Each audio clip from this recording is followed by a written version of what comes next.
Hello, Willowbrook family. Today we are reading from Revelation chapter 6. Have you ever heard the phrase, when it rains, it pours? Sometimes bad things happen to us, and they just keep on happening. In fact, we may even have a whole chapter in our life that is filled with one negative thing after another. This is kind of like chapter 6. But let me warn you, this chapter is very, very intense.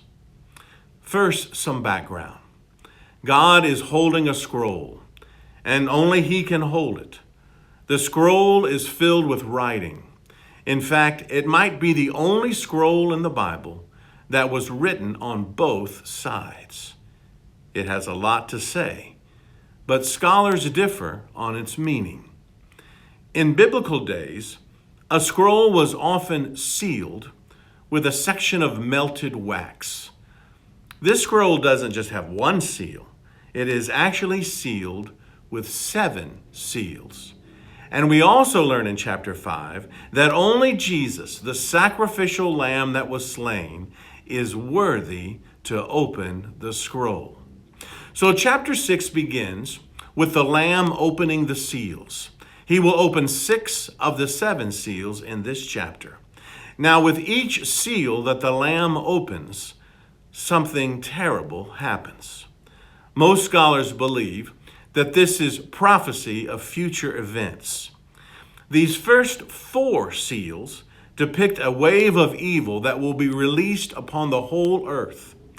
As the Lamb opens the first seal, we hear a voice of thunder, and a white horse with rider appear. The rider has a bow and a crown. Now, if you watch old Western movies, the good guy is always riding on the white horse, but not this time. It's not Jesus that we will see later in chapter 19. It's a fake, a fraud. Most scholars think it's the Antichrist, who has come to offer peace at first, but only to reveal his true motives, to bring war and death. Then the Lamb opens the second seal, and a red horse with rider appear. This represents war. The worldwide carnage is about to begin. The Lamb opens the third seal, and a black horse with rider appear. The rider is holding a pair of scales. The black horse represents famine. The scales represent scarcity. If a person can even get food at all, it will be astronomically expensive. A loaf of bread may cost a day's wages. Then the Lamb opens the fourth seal. A pale horse appears. Some translations say green. This would be a pale green, much like how a deceased person would appear. The rider is death. Over a quarter of the earth's population will die. If this happened today, it would be about 2 billion dead. This is getting pretty bleak, isn't it? And there's more. The next 2 seals come from a reaction from heaven. When the Lamb breaks the 5th seal, the souls of all the people who had been slain because of their faith in God will cry out, "How long, O Lord, holy and true, will you refrain from judging and avenging our blood on those who dwell on the earth?" God gives each of them a white robe and tells them to wait a little longer because more Christians will die. Then the Lamb opens the 6th seal, and suddenly there was a great earthquake, unlike what man has ever seen before. The sun will become black, and the moon like blood. The sky will split apart like a scroll. Some people think that this is a nuclear holocaust.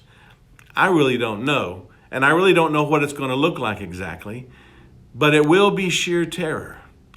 The wrath of the Lamb has come, and this is what the prophet Joel calls the day of the Lord. Who will be able to survive it? And with this, chapter 6 concludes. But honestly, this is a tough way to end today's devotional. So, let me just say this. We serve a righteous and holy God, and the sacrificial lamb, Jesus, paid the ultimate price so that we could live in love with God forever. So when I read this, I am thankful I serve a powerful God who is more powerful than any global disaster, but who also loves us enough to listen to our personal concerns when we think it's raining too many problems in our lives. Trust in God and have a great day in the Lord, Willowbrook.